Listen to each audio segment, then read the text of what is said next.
राजकीय सम्मान के साथ अंतिम संस्कार किया गया। पद्मश्री से सम्मानित रामचंद्र माझी भोजपुरी के शेक्सपियर भिखारी ठाकुर जी के साथ संगत किए हुए कलाकार आखिरी थे।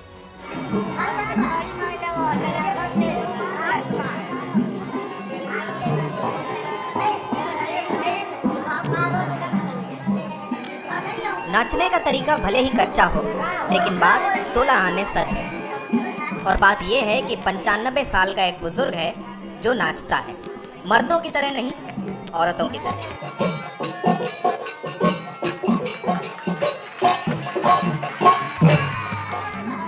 और औरतों की तरह नाचने के लिए उसे अपने कपड़ों से, मेकअप से और हाव भाव से खुद को बदलना पड़ता है।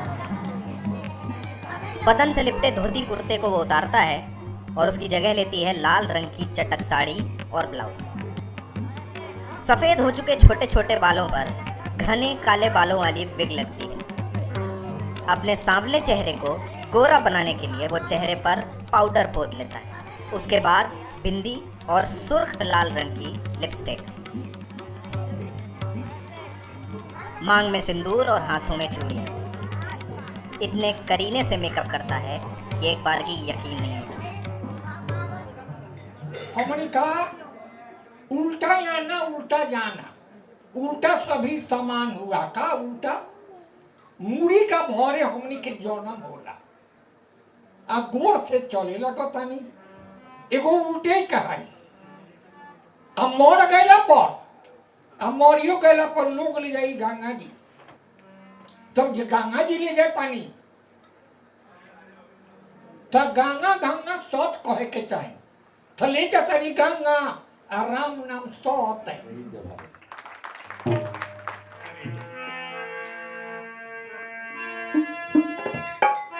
अरे पिया ए राम नाम रसा घोरी रे मन।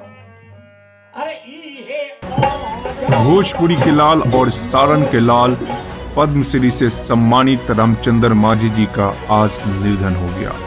आपको बता दें कि भोजपुरी का शेक्सपियर कहे जाने वाले भिखारी ठाकुर के साथ कहें कि उनके नाटक एकेडमी के सदस्य रहे और लवंडा नाच को जीवित रखने वाले लोक कलाकार रामचंद्र माझी आज नहीं रहे। संभवतः ये भिखारी ठाकुर के मंडली के आखिरी व्यक्ति बचे थे जो आज IGGMS पटना में आखिरी सांस लिए। पिछले कई दिनों से जिंदगी और मौत के बीच जूझ रहे थे। इन्हें राष्ट्रपति रामनाथ जी के द्वारा पद्मश्री सम्मान से सम्मानित किया गया है। वह यही सम्मान सिर्फ 84 वर्षीय रामचंद्र माझी जी को ही नहीं था बल्कि पूरे सारण छपरा जिला का है। ये कहें कि पूरे भोजपुरिया समाज था, सबने गौरवान्वित महसूस किया था। लवंडा नाच भोजपुरी समाज में बहुत प्रसिद्ध रहा है। इस सम्मान को दिलाने में लवंडा नाच पर काम करने वाले अध्यात्म एवं व्याख्याता जितेंद्र दोस्त का बड़ा योगदान रहा है। उन्होंने दस्तावेजी के साथ साथ सार्थक पहल भी किया, तब वहीं जाकर अपने बुजुर्ग अभिभावक को ये सम्मान हाथ लगा पाए। सारण छपरा के तियारपुर गांव में जन्म रामचंद्र माझी ने लगभग 10 वर्षों की उम्र में ही एकेडमी शुरू कर दी। शीघ्र ही ये प्रसिद्ध लोक कलाकार भिखारी ठाकुर के संपर्क में आ गए। भिखारी ठाकुर के जाने के बाद भी उनकी परंपरा को जीवित रखने का श्रेय रामचंद्र माझी जी को जाता है। 2017 में इन्होंने संगीत एकेडमी पुरस्कार से भी सम्मानित किया जा चुका है। ये उम्र के आखिरी पड़ाव पर भी विदेशिया और बेटी बचाओ के प्रसंग से दर्शकों को भावविभोर कर देते थे। पद्मश्री से सम्मानित रामचंद्र माझी के 105 वर्ष में 7 सितंबर 2022 को रात्रि 9:30 में IGGMS पटना में अंतिम सांस लिए और उन्होंने भोजपुरी का एक इतिहास लिखकर इस दुनिया को छोड़कर चले गए। वहीं उनकी अंतिम संस्कार में राजकीय सम्मान के साथ उनको सम्मानित माल्यार्पण किया गया। वही मौके पर सारण के कई दिग्गज अधिकारी एवं मढ़ौरा के एवं नगरा के कई अधिकारी भी मौजूद रहे। साथ में छपरा के कई दिग्गज राजनीतिक स्तर के नेता एवं ग्रामीण जनता की आंखों में नर्म भाव से श्रद्धांजलि दिया गया। सभी ने उनकी आत्मा को शांति प्रदान करने की प्रभु से विनती की और लोगों ने कहा कि सारण की धरती से, सारण के गोद से आज एक पीड़ा हम लोगों के बीच से मिट चुका है। कहीं न कहीं हमारी पीढ़ी इन्हें याद करके भोजपुरी के गीत संगीत में और इनकी रचनाओं में पढ़े जाने को मिलेगी और भोजपुरी को आगे बढ़ाने के लिए इन्होंने जो बड़ा योगदान किया है, भोजपुरी अश्लीलता को लेकर, भोजपुरी समाज को लेकर कई अधिकारियों ने अपनी अपनी बातें रखकर और सारण के लाल रामचंद्र माझी जी के आत्मा को शांति प्रदान करने की और प्रभु से विनती किए। और अंतिम में कई अधिकारियों ने क्या संदेश दिया।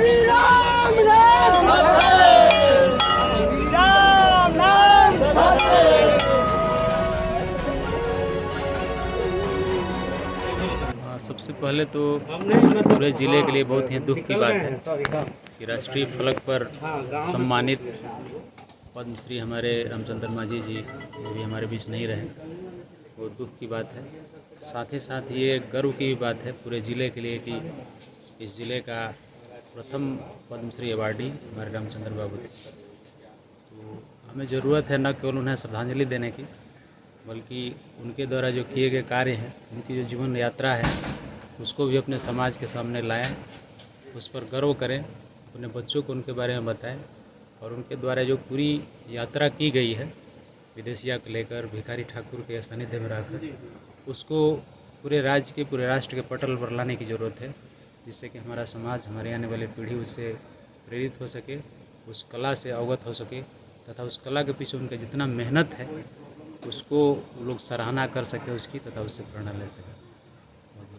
आज पद्म से सम्मानित अंतिम यात्रा आप सम्मानित किए, क्या सारण के लिए क्या गौरव है? बहुत ही अप्रिय घटना है हम लोग के लिए और माननीय मुख्यमंत्री महोदय जी के द्वारा भी शोक संवेदना व्यक्त किया गया है। उसी कड़ी में हम लोग भी यहाँ आए हैं। हम लोग सभी जानते हैं कि 2017 में सभी तरह अकेडमी से पुरस्कृत हुए महामहिम के द्वारा 2021 में भी जो है पद्मश्री से सम्मानित हुए हैं। इससे हम लोग समझ सकते हैं कि भिखारी ठाकुर का जो रंगमंच था उसमें बहुत ही वरिष्ठ कलाकार थे, जिनके विजय से पूरे क्षेत्र में इस वक्त एक लहर है। मुझे उम्मीद है कि और जो कलाकार हैं तो इनके पीछे जो विरासत जोड़ा गया है इनके द्वारा उसको आगे बढ़ाते हैं।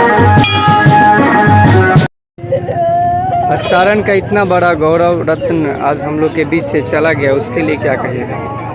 देखिए, एक हम तो यही कहेंगे कि भोजपुरी जगत में एक युग का आज अंत हो गया।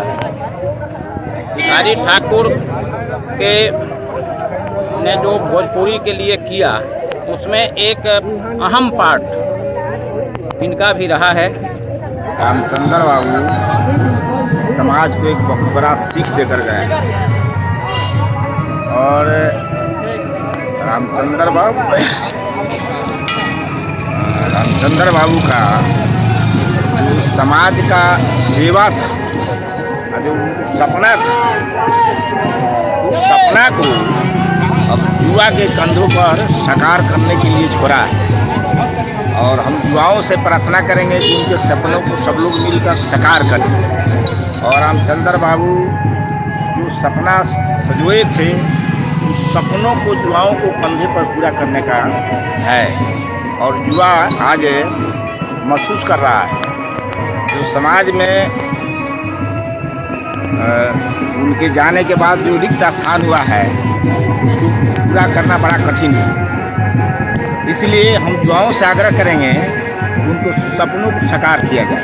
यहाँ की सरकार से मांग किया जा रहा है कि इस पद का निर्माण रामचंद्र माझी जी के नाम से किया निश्चित रूप से होना चाहिए और साथ ही साथ एक प्रतिमा उनका बनना चाहिए। इसलिए सरकार से क्या मैं भी मांग करता हूँ सरकार से कि रामचंद्र बाबू का आदमकद मूर्ति यहाँ स्थापित करने का सरकार घोषणा करे और इस पथ का नाम रामचंद्र बाबू पथ है करने का सरकार घोषणा करे। मैं भी अपनी तरफ से मांग करता हूँ और भारतीय जनता पार्टी की तरफ से भी मैं मांग करता हूँ कि इस पथ का नाम रामचंद्र माझी पथ रखा जाए और उनका आदमकद मूर्ति को यहाँ स्थापित किया जाए।